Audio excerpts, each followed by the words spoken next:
Archives of Prasar Bharati presents the timeless treasure of golden era. We welcome you to our program Welcome to Studio One.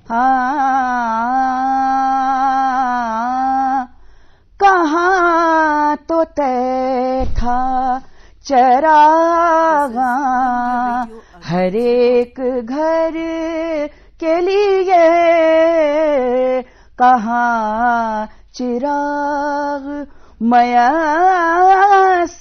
नहीं शहर के लिए कहाँ तो तय था चरागा हर एक घर के लिए कहाँ चिराग मयसर नहीं शहर के लिए.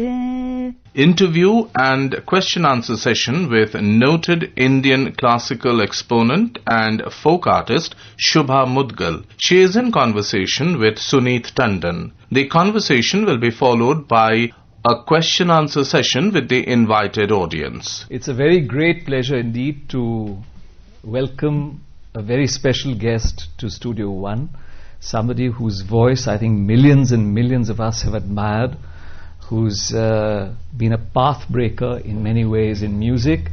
She defies definition. She is a classical singer trained to the highest degree, who also has no hesitation in crossing boundaries and crossing genres, singing with pop musicians, with jazz musicians, and musicians from all different styles. She's truly somebody who respects music in all its forms and brings her own special flavor to it. Shubhaji, it's a great pleasure to talk to you. Thank you so much for having me over this on today, and especially in this very special studio, which is not unfamiliar to me. I have repeatedly come here to broadcast as a young person, and what really gives me great pleasure, of course, is the fact that somebody as experienced and popular as you are doing me the honor of interviewing me, and also that there are several young people here. It always delights my heart to see that people who care about the arts do not exist only amongst a certain age group, but there are young people as well, and I hope none of you have been coerced and arm twisted into coming here. You can see that they are great fans of yours, and that is one of your specialities, because you cross generations in your appeal, and you've done that effortlessly. So I want to first go back to ask you about your musical beginnings, because unlike many musicians who are popular, you did not come from a family of musicians as such. Both your parents were professors of English literature at Allahabad University, and that's where you studied. Yes. How did music enter your life?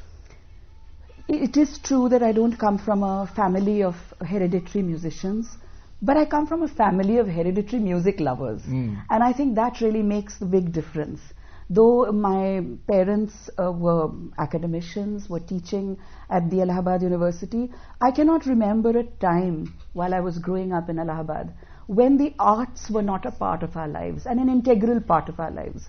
So, arts, literature, poetry was discussed. All family functions had some form of music. Of course, there were people who were trained in music, but also amongst the family members, we all tried and participated in any musical activity, and it was because of my parents and their unconditional support and encouragement that I got the chance to learn. So that was my first, shall I say, stroke of luck. Right. That my parents themselves were committed deeply to the arts and without any expectation of a return.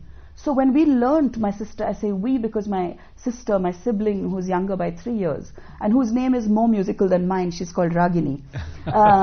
Both of us were given the chance to learn music, and we were never asked, when are you going to perform on stage? When are you going to win an award? Right. It was just explained to us that this activity of engaging and involving yourself and learning about the arts is something that will enrich your life. But there's a secret that I've read. I hope it's accurate, because sometimes you can't believe what you read on the internet. But I believe you started off not learning singing, but learning Kathak. Is that true? Oh my God, yes. That was many years ago in ancient India. But yes, like a lot of little girls, I loved dancing, and I weighed a lot less then. and my mother was very forthcoming in arranging for a Kathak teacher from the Jaipur style, and a wonderful teacher from the Gangani family. And I started learning when I was about 4 years old. And I loved learning. I loved memorizing todas, tukras, tihais, etc. And I learned for several years, and in fact my introduction to vocal music came via Kathak, because Kathak has this very important aspect of abhinay, where the dancer is also trained to present thumri. And that's how sort of, the crossover, if you were to call it, came much later. But yes, as a 4-year-old, I think I did some terrible Kathak, but really loved it. No, I'm sure it couldn't have been terrible, because you're so musical and you're so rhythmical even in your singing that it couldn't possibly have been terrible. But when did this sudden shift from dance, which you loved, as you say, an absolute passion for music and for singing, when did that take place and what triggered it? So I started learning Kathak when I was 4, and my lessons in Kathak continued for over 10 or 12 years. And in the interim, I also was exposed to a lot of music. So it wasn't as if I was completely sort of staying away from music, but more as a very avid listener. In fact, I remember that my parents used to get rather worried, even though they were very supportive of my learning and being engaged with the arts. They used to get worried that even during exams, I would always be listening to radio and listening to all kinds of music, from film music to classical music, memorizing things without really knowing how to improvise. But I was an avid listener of music. And can I just interrupt you with one story which I read? Again, yes. I want to know if it's true or not. That apparently when you were a student, you used to go for movies, and you were challenged by your fellow students that if you memorize all the songs and sing them after the movie, then you'll get your ticket is paid for by us. Is that true? Yes, we did throw some challenges to each other. And I had, at that point of time, I'm afraid I can't say that I still have that oral memory, but I really had quite a strong oral memory, which allowed me to sort of carry back music that I heard. It was always playing in my head, and very often, and I also had a strong visual memory. So if I read something about music, the page would actually stick out in my head, and I would say page 365 on so and so book. Wow. There's this Bandish of Yaman. So I did have a fairly strong visual and oral memory, which, age is taking away from me, I guess. Well, I'm sure not. I'm sure you're exaggerating. So, music became your passion. Yes. Absolutely. Yes. Was it a means of livelihood for you? Did you see it as that, or did you see it as something very incidental to your life, or did you know that this was something that you would pursue irrespective of whether it brought any rewards or not? I think that's a wonderful question, and really a question that every artist or every aspiring musician must ask themselves. So you've done me a great favor by asking me this question. When I started learning, there was really no expectation of ever being able to get the opportunity either to perform and thereafter to make a livelihood from it. But my parents, as I said, were just these wonderful people who really gave me not just the opportunity and the exposure to the arts that I've always thanked them for, but also this kind of balanced view of how to decide what to do in life. And so my parents constantly reminded me that it was a gift to be able to connect with the arts. And then they kept telling me all the while that, look, for an artist it is necessary to be convinced about what you're doing. There will always be people who will have a bigger and better and more cars than you, or who might have mansions which you're never going to have. But you need to ask yourself again and again, is this what you want to do? And are you happy doing this? Because otherwise, you are going to be constantly thinking about, but why haven't I got this opportunity? Why don't I have this? Why don't I have that? And without really making it a kind of a burden, they explained to me that this commitment to the arts is something that we can help you with, but we can't make for you. It's a choice you must make, and you must decide how to be happy with it. So don't blame the arts if you are not called for every single festival, or you don't get awards every 3 months. you have to ask yourself whether I get the awards or not, whether I am able to pay my rent or not, whether I'm able to have the best cars or not and change them every year, am I still happy doing what I am? And I think that was really, really, really an important lesson which was taught by them initially and reiterated by my wonderful gurus, all of whom were very, very celebrated and respected people, but weren't very wealthy people. That was always a bit of a tradition, which Yes. is somehow on the decline these days, would you feel? No, I'm afraid we can't really say that. Really? I'm A so glad to hear that. Yes, it's the commitment to the arts Yeah. and not This is to All sort of India Radio amassing Archives wealth recording. remains more or less the same. So let's talk a little bit about your gurus, because you Yes. mentioned them. Pandit Ramashray Jha was your first major guru, I think. And then, of course, Pandit Vinay Chandra Modgal. Yes. And Pandit Vasant Thakkar. And you also then learned from Pandit Jitendra Abhisheki, Pandit Kumar Gandharv, Yes, and some aspects of Thumri from Srimati Naina Devi. that's right. A little bit about your gurus and what you picked up from them. And they came from such a diversity of backgrounds and Yes. styles. Yes. Maybe that has contributed to your eclectic mix of styles that you sort of really believe in quite firmly. Yes, it is true that they all came from different styles, different, let's say, aesthetic perceptions. But at the same time, it is also true that all of them respected diversity. So whether it was Pandit Ramashray Jha, who was considered really a modern day Bhatkhande by many. He was considered a great scholar, composer, teacher, and of course he was a wonderful performer, but he didn't perform too much. He committed himself to teaching many, many people and to creating thousands of compositions which he shared generously with everybody. So when I started learning from him, every senior musician in Allahabad, people who were teaching at the university, people who were accomplished performers, were learning from him. And I would go, Panditji would call me on a Sunday because he was working in the Department of Music at Allahabad University. He never charged a penny from anybody who came to learn from him. And we would all reach, and he would say, "Jaldi aana." So my father and mother would wake me up at 5 in the morning. I was always giving them trouble about waking up in the morning. But my father and mother would take me to Guruji's house. And when we reached his house, which was very often, let's say, at 5:36 in the morning, he would be singing at that time. And when we entered, very often there were two people already waiting. Now, his teaching was not of the sort where, in an institution you have a 45-minute or a 40-minute class or a 1-hour class and it's over. But not in a Guru Shishya Parampara. Very often the class will go on for 3 hours, and very often you could get ticked off in 15 minutes and sent home, packing home. But when you already have two people there and who are far senior to you, what do you get from that class?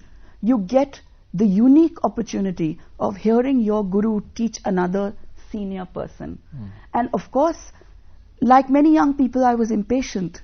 And I would say, but I never got a chance to learn, because after 4 hours of teaching, Guruji would say, "Chab, agli baar aana. Come next time." And I would say, but I've been sitting here, I got up at 4:30 in the morning or 5 in the morning. Why don't I have my class? And my father would always explain that, look, you are getting a unique opportunity.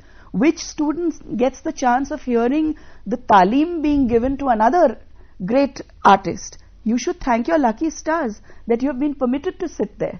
And that's how, not being from a family of hereditary musicians, I slowly learnt the ethos, the rituals, the very many concepts associated with classical music and the transmission of knowledge between Guru and Shishya. The patience, the acceptance, the belief that what you are getting, the faith that what you are getting is invaluable. This was slowly, it didn't come naturally to me. I fretted like anybody else. I've come for a class, I haven't been taught, why am I being sent home without a class? I used to be angry about You're that. absorbing it by observation, Yes. you're absorbing the ethos, Yes. the atmosphere, everything. And Yes. seeing And yes. people who are more advanced than you getting lessons at a level which you will aspire to. Yes, or listening to the talim of rags, which I wouldn't have been taught for the next 10 years maybe. Right. But I learnt, because I was listening, I suddenly said, oh my God, there's this combination as well. Do you think that speeded up your learning process actually? This kind of system? I think this is part of the traditional way of teaching, where there isn't a curriculum and there isn't maybe, you know, a teacher really customizes the training for you. So depending on your ability, depending on your particular sensibility and aesthetic, they give you what they feel is necessary for you. And hold back what they feel you're not capable of receiving. And I think because of the atmosphere at home, what I was able to do, if any credit I can take, was that within me was this receptivity, this patrata of receiving what the Guru is giving me. And that's, I was hungry for it. And I loved, and I fretted and argued and discussed with my parents. But in retrospect, you think it was the most I wonderful? think it was invaluable. Wonderful. Shubhaji, I want to come now to the kind of music that has made a connect with younger audiences also, because you are known for having, without compromising your classical values, also done a lot of stuff which is very innovative. Your very, very popular songs have Ab Ke Barse and so many others have really touched a chord with people who would not normally listen to classical music. Now, you have been criticized for that as well by certain traditionalists. What is your take on this? Because I know that you firmly believe that music has no boundaries. Yes, and I would like to repeat that if there are people who have enjoyed some of the non-classical work that I've done, the credit cannot go to me. The credit goes to the power and strength of music, which speaks to people. And I would also like to humbly submit that every young person, you know, music cannot be labeled in little categories where you say, okay, under 20 will not listen to classical, over 40 will not listen to rock. It never happens this way. It's like really music of different kinds touches the hearts of the most unlikely people. And really you have no way of sort of predicting what will go down well with which kind of audience. That is the power and unpredictability of music. That somebody who insists that I hate a particular kind of music will fall deeply in love with that kind of music suddenly. So I feel that it's best neither to get too violent about criticizing popular music, nor to be too, you know, sort of orthodox in defending classical music. For me, all kinds of music are to be venerated, are to be respected. And yes, certainly, I do have my personal choices.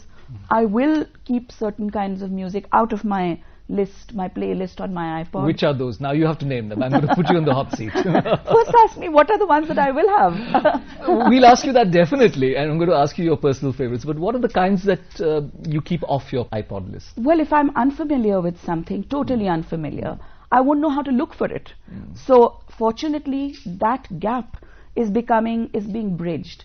So at least I have the chance today, thanks to technology, to be able to listen to any kind of music from anywhere in the world, which earlier was denied to me. You're evading the question. I'm not. I'm not. No, I'll let you do that. So let's get down to your favorite kinds of music. Well, obviously, you know, I'm closest to Hindustani classical music, so I have a lot of that. But I listen to a lot of the old masters also.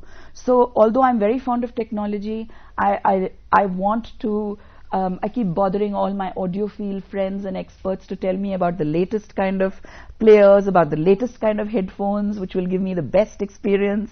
But I'm also equally happy to listen to a recording made in 1912, which is all scratchy and only one copy. recording with no electronic microphones. Yes. Because the music, the information on that is just so valuable that I would give my arm and a leg. What about pop, rock and so on? Your son plays rock music in a band called Half Step Down. Yes, he did play in a band called Half Step Down, and he listens to a variety of music which I'm not familiar with. But so do you listen to it? Yes, we exchange music and we agree to disagree when we don't like each other's music. And pop, of course, you like. Yes, Hindi I filmy listen to music pop. you like. Yes, I listen to all kinds. All of that. So yes, I'm listening to all the tracks that I'm listening to the Urta Punjab tracks right now, and I'm listening to various other tracks now which are popular. Hip hop. Hip hop is not.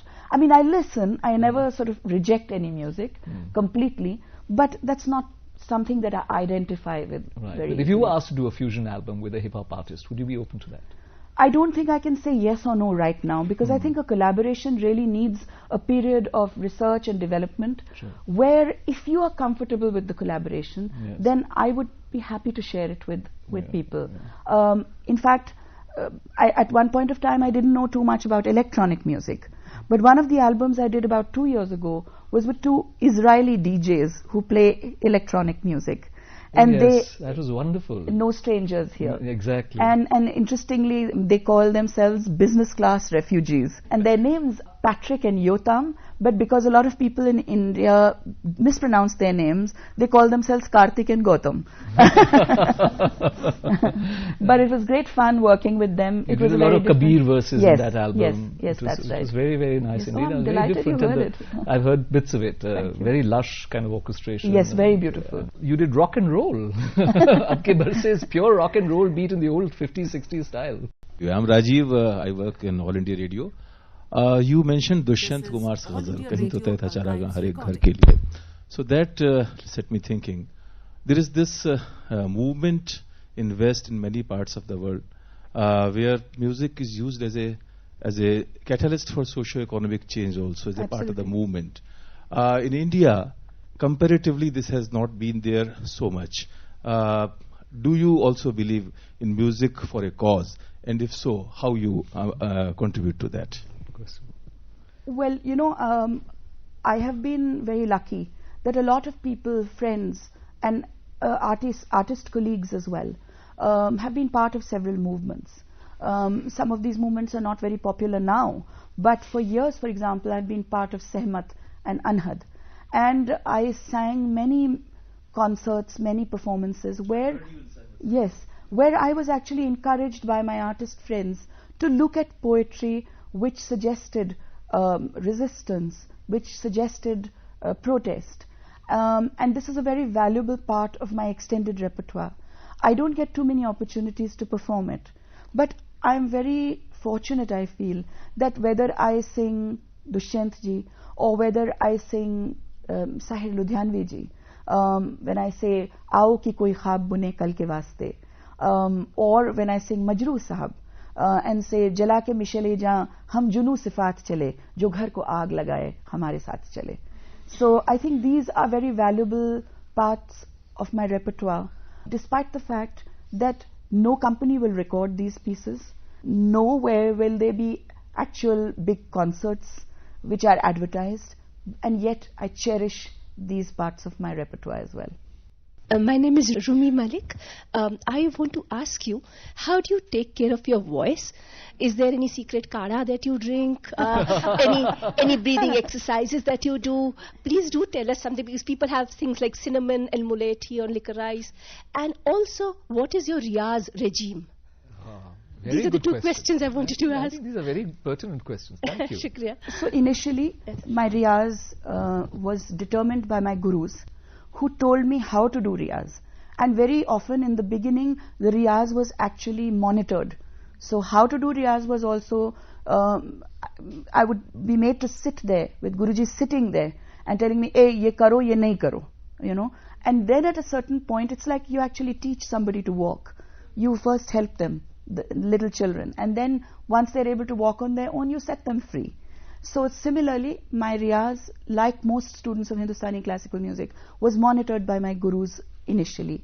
Or at a later stage, when I went to, let's say, Pandit Jitendra Abhisheki, he would tell me, he would give me certain exercises which he felt were important for my voice.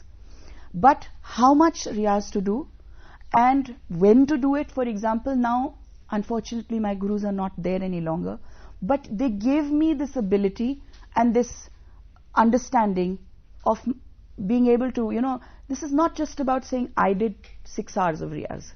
In those 6 hours, I could end up damaging my voice.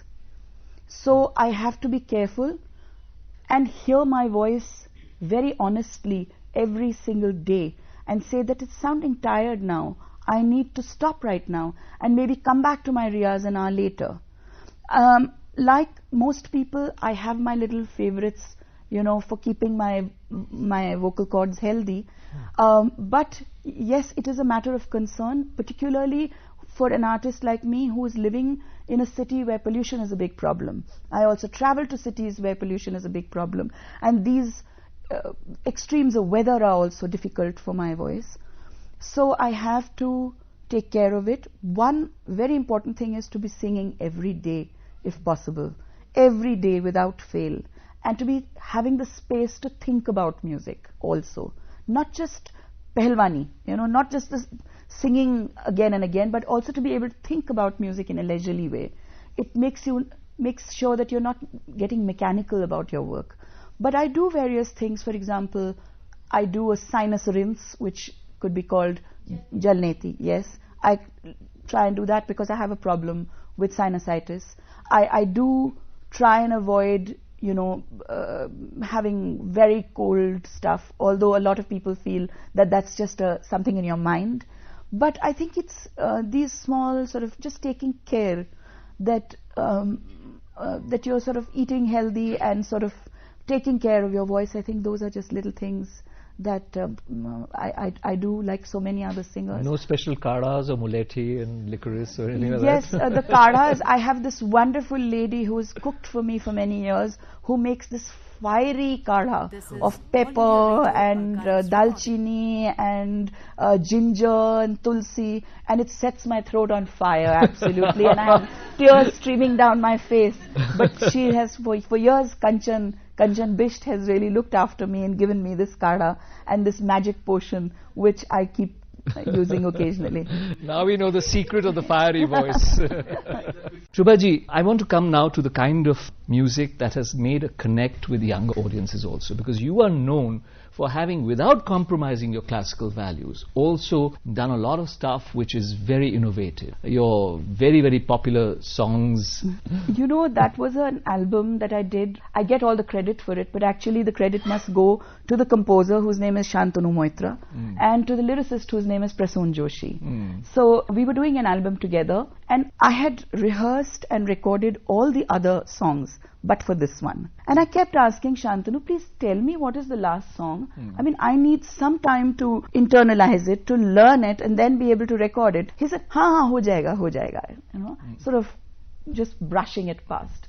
Finally, we ended up finishing the recording of all the songs in Mumbai. And I said, well, what about the last song? And he said, Shubha, I don't know what you will think of this. And he was sort of hemming and hedging and hawing and saying, I want you to try something like Guns N' Roses. And I just stood there and my jaw dropped and said, are you okay? I mean, are you feeling fine? And he said, but just listen to the song and see if it works for you. If it doesn't, then we'll think of something else. And so Prasoon and Shantanu and this wonderful audio engineer, Vishwadeep, they were in the studio and they played the song to me. And I said, let me try it. And I just tried it, and I was laughing in between and sort of, yelling and, throwing my voice and having fun. And he said, take ho gaya. Done. It's done. And I said, what about my giggles and laughter? He said, wo nikal denge. So that's how it was recorded. And that spontaneity comes right through. What about your first hit in this thing? Please correct me if I'm wrong in this, but your first hit in this style or in the sort of, crossover genre was Ali More Angana. Yes. How did that come about? Because that was the breakthrough kind of thing, wasn't it, for the audience at least? That was the first time I recorded non-classical music. Yes.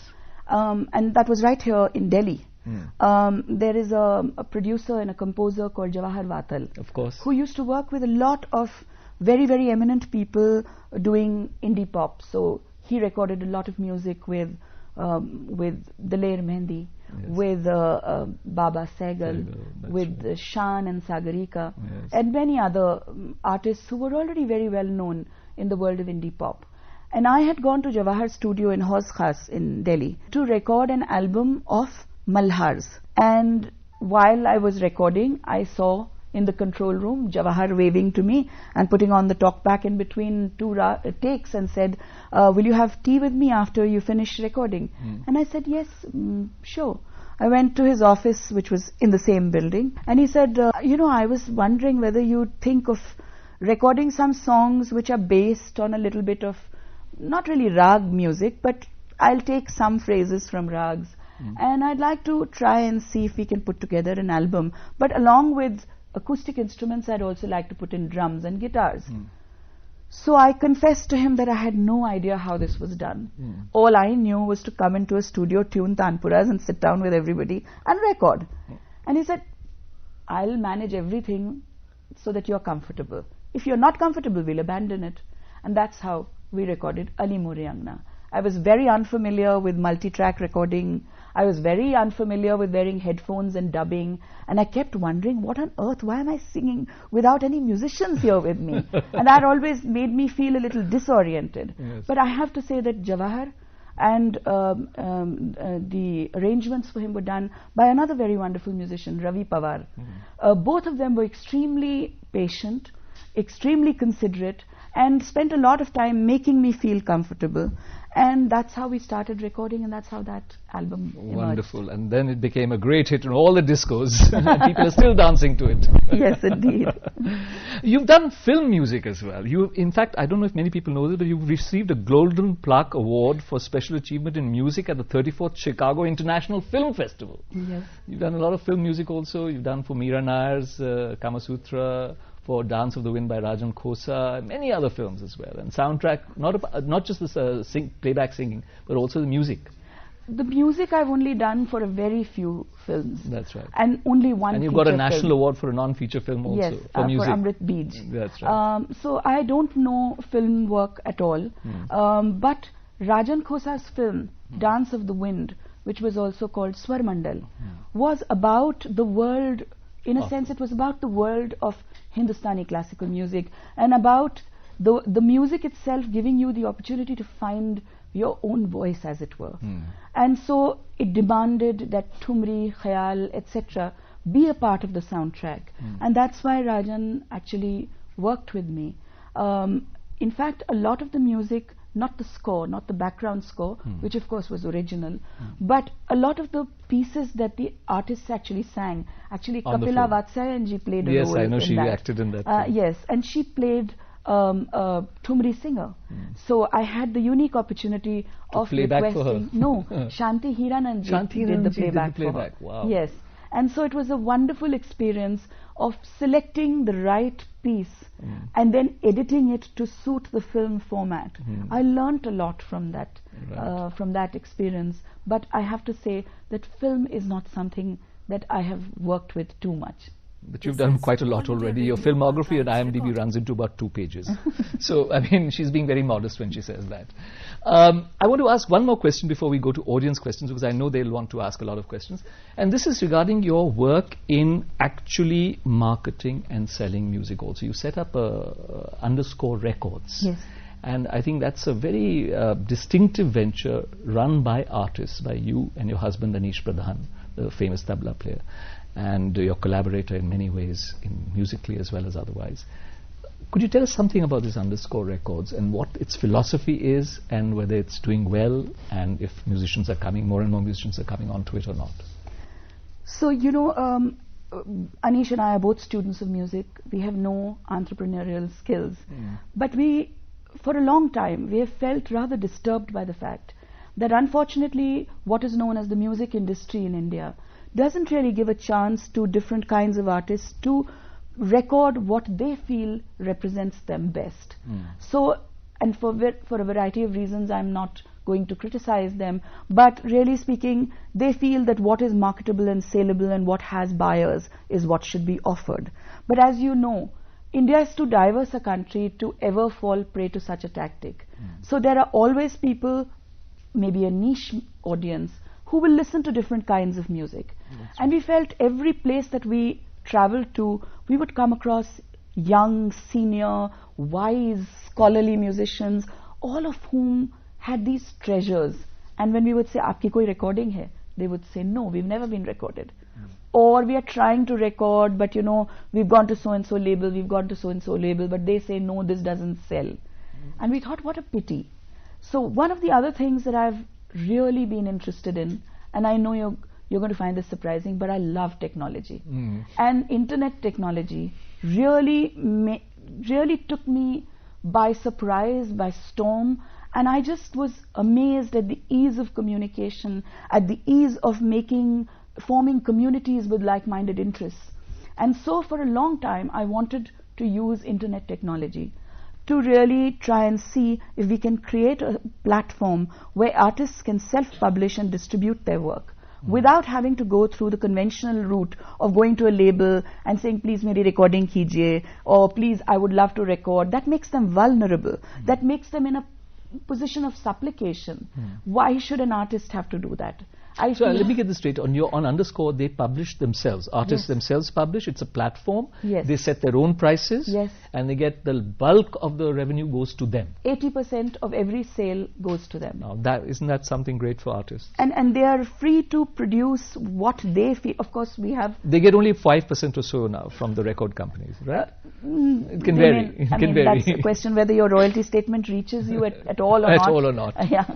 But yes, I mean, this is a platform which we set up in 2003 and we continue to date. Is it flourishing? No, it's not flourishing. It's a big struggle, but we feel it's important to be part of that struggle. Right. And so till we are able to, we will support it. Wonderful. I'm sure that all of you will also help to spread the word so that you can support artists who are important to all of us and to our society. So now I'd like to throw open the session for questions from the audience. Would you just raise your hands, identify yourself, and then ask a small pointed question? No statements, please, just questions for Shubhaji. Yes, please. Prisha, what is your question? Shubhaji, you said that your parents aren't, like, your family wasn't like musically, it wasn't musical family. They weren't musicians, but they were musical. Your parents were into music, like they enjoyed listening to music. Yes. So did you find it difficult when you actually were learning music, did you find it difficult as a musician to go through that phase of learning? Yes, but not because of anything that my parents did. My parents were completely supportive. But like any student, in any subject, there are certain areas which come easily to you and certain areas which don't come easily to you. And those challenges continue to date because I'm still a student. And I learn more about voice. I learn more about ways of expressing myself. I'll gather more repertoire with each passing day. And I come across those difficulties. It isn't a bed of roses at all. And yes, one of the most difficult things that an artist has to do is to be brutally honest with oneself and say, this is where I am lacking. Because unless you say that to yourself, unless you accept your limitations, you can never hope to either transcend them or camouflage them to the best of your ability. So I think, yes, the process of learning is a very humbling one. It's a very difficult one. And it constantly, if it shows you your strengths, it also lays bare your weaknesses. So it is a tough process, yes. Another question? Your name, please? My name is Sudhanshu. Sudhanshu, what's your question? question? I'm working as a broadcaster with General Overseas Service of All India Radio. Ma'am, you too work with All India Radio as a broadcaster. And from the proceeds of your hard-earned money, you gifted yourself a first Tanpura. Yes. So I want to have that experience.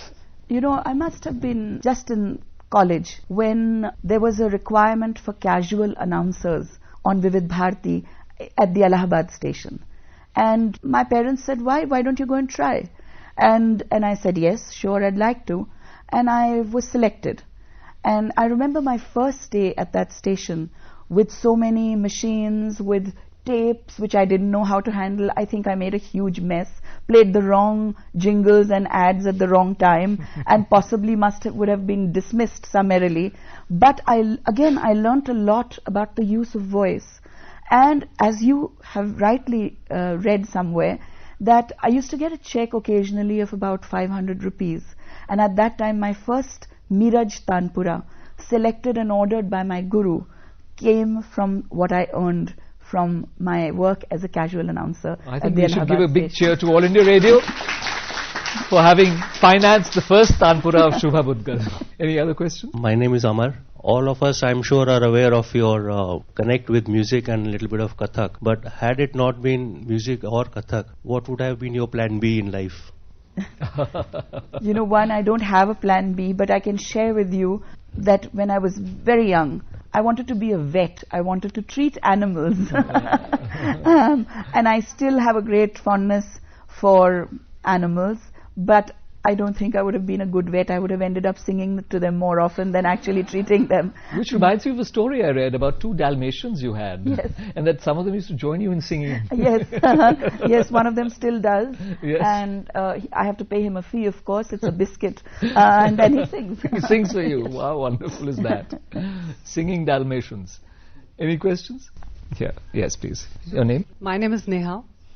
Is there any platform for the writers to be associated with you? For writers? For writers. You mean people who write lyrics? Yeah, well, you know, all I can say is that I've been very, very fortunate in a lot of poets and lyricists actually having been very generous with me. I will share a small anecdote if there is time. Yes, please. That I've for long been a great admirer of the great poet Dushyant Kumar. And recently I recorded one of his ghazals, Kahan to teh tha, charaga har ek ghar ke liye. And I wanted to record it, but I did not know how to get permission for it. So a poet friend of mine introduced me to Dushyant ji's son. And he was, on email, I made a request to him, and he granted me permission to record it. It's now on SoundCloud, you can listen to it. So I've been very fortunate. Of course, what I can't do, I can't manage a lyricist's life as in getting them opportunities. I cannot be a lyricist's manager. But if it's an artist-to-artist relationship, I would feel very fortunate to be offered any lyrics just for reading, not for recording, because I'm very fond of reading. I love reading poetry. I love reading literature. So if you show me the way to reading something else, I would be more than happy. Next question, please. My name is Laksh. I'm from Delhi University, Dayal Singh College. And I just wanted to ask, was there any moment for you, like in practicing or something, like, this is not my thing, I'm going to do something else? Was there any incidents of yours? I feel despondent at times when I can't do things which I would like to do with my voice. Another example. For years, for example, when you hear somebody extraordinary, whose music touches your soul, not just your heart, then you want to sound like them. The first thing that you want to do is to imitate. And then you realize these are originals, they can never be replicated. So whether it was Lata ji's songs, or whether it was Asha ji's songs, or whether it was Siddheshwari Devi ji's music, or Pandit Kumar Gandharv's music, Begum Akhtar's music, these were all musicians whose music really stirred me and moved me in many ways. My first reaction would be to try and sound like them. And then I would say, oh my God, that's not possible. I can't do it. They are originals, and my own limitations stop me from doing that. So yes, there are moments of despondence, but I've never been able to say that I don't want to do music because of that. I've never been able to, I've never reached a spot where I felt like saying, no, I don't want to do music. I hope that never happens to me. Can I just intervene to ask one small question with the indulgence of the audience? You mentioned some of these great singers of the past, but I've noticed one thing, which is that with the advent of the microphone and electronic recording, voice production techniques in Indian classical music have changed greatly. When you hear the old, you were talking about the pre-electric recordings, the voice production is so different. Yes. You are one of the few singers who still has a very full-throated approach to singing, which is not entirely sort of attuned to the microphone, in the sense you can sing without it as well and still sound. What are your views about this change in voice production techniques and the loss that has happened with the kind of voice production that used to take place earlier in music? Well, I think, first of all, my voice was trained by Pandit Ramashray Jha, who was quite, I think, the specialist in sort of getting to know what has to be done. So when I went to him, I was just a complete beginner. And so he really molded my voice. And the microphone and use of the microphone, you're right, that has in a sense sort of resulted in many people not cultivating a full-throated approach. At the same time, I think the microphone is a tough and a very difficult teacher. And it really teaches you a lot about breathing, about voice. Nuance. So perhaps today's musicians are more aware of the microphone and know how to use it better than perhaps the earlier musicians who had to also, at that time, recording techniques were also so different. Very primitive. Unless you really created volume, that's right, the impression would not be made on the wax, recordings. So I feel it is a question of it's a dynamic process, and perhaps soon other technology will come where both orientations of voice will be able to exploit their voices to the fullest. Right. Audience, yes please. Your name please? I'm Navodita. I work here in All India Radio. My question is, what role emotional security or that idea of love plays in the life of artists? I mean, is it really important to be emotionally secure first to create something beautiful, or it works otherwise also? I'll tell you what, I really don't have a formulaic answer to give, because I think these are answers that each artist must find for themselves. But in my experience, you first have to be in love with the music before you seek love. I mean, if you're not in love with the music, that's an obsession, a magnificent obsession. And really speaking, I can't say that if you don't discover love otherwise in life, what it will do to your music. I think I've been very fortunate to really have received love from family, from my spouse, from my son, my nephew, everybody, my extended family of friends and disciples and students, and of course my great gurus. I've been very fortunate. But it is not as if finding unhappy experiences in life. You know, a lot of people say that they went through hell and that's what made their music. I don't think there are formulaic ways of, routes to be taken. I think really speaking, it's about you have to fall in love with what you're doing and really be committed to it in a kind of crazy way. It has to be a passion. It has to be a junoon. It has to be an obsession, and come what may, kind of a feeling. Yeah. Namaste. My name is Devika. I got an opportunity to, it wasn't a happy accident. I saw a Kathak performance recently in Birmingham, UK, and there was a beautiful voice coming over through the Kathak dance. That was you. And my question is, if you like to do some experiment with your voice and some emotions and dance, what exactly you like to do? Like, I'm thinking about using your voice for kind of research work to inspire the youth group. I know you are doing lots of pop songs inspiring young kids, but what exactly you like to do? If you I think have she wants anything. to know what more experimentation you might want to do. Yeah, exactly. I think the only answer I could give you, rather than projects, specific projects, is that my real ambition is to remain a student of music and a student of voice all my life long. So that, because there's so much to explore, and yes, it's always a challenge to work with another discipline. So when I'm working with dancers, and I have worked with several dancers, including my very good friend Aditi Mangaldas, for whom my husband and I have created many scores for her productions. But it's always, it's always a collaboration which ends up enriching us more than anything else.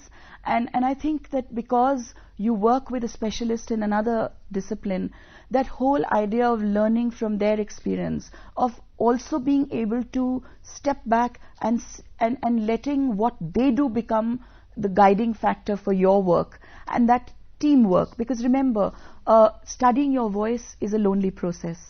You're alone with yourself and your music. So when you work in a team or in an ensemble, there are many, many lessons that you learn. And I think all of those are valuable. I can't really give you specific projects that I'm involved with, but one thing that really fascinates me is music education, and how we can create modules for music education which are both for the performer as well as another set of courses for people who don't want to become accomplished singers but just want to be more informed listeners. So my husband and I set aside time every year to look into music education projects as well, because in the process we learn a lot more. And on this, can I just add a tail ender?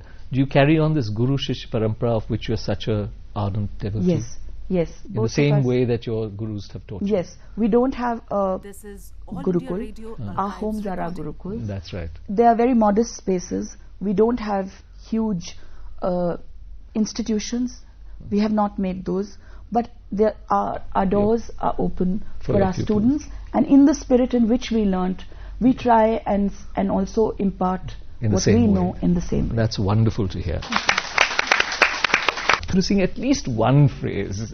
So just a small phrase or anything that you like of your choice, just a little bit to wave goodbye, especially as we are sitting in this studio, Studio One, which was essentially the music studio earlier, and where you have recorded so much music earlier in the past. So it is still the music studio, and we have been specially given it for this talk, but it's usually used for recording music, so I think it's only apt. So since we talked about Dushyant ji, I'll just sing a few lines. Thank you. Thank you. That's very kind of you. कहाँ तो तय था चरागा हर एक घर के लिए कहाँ चिराग मयसर नहीं शहर के लिए कहाँ तो तय था चरागा हर एक घर के लिए कहाँ चिराग मयसर नहीं शहर के लिए. Wow, wow, wow. Thank you so much. Thank you for indulging us. I know it's very unfair to ask singers to sing at the drop of a hat, but you did it so beautifully, and you heard. She didn't need a microphone. That is her voice, the special voice of Shubha Mudgal. Shubha ji, it's been a great pleasure talking to you in Studio One. Thank you so much for sparing so much time for us. Thank you.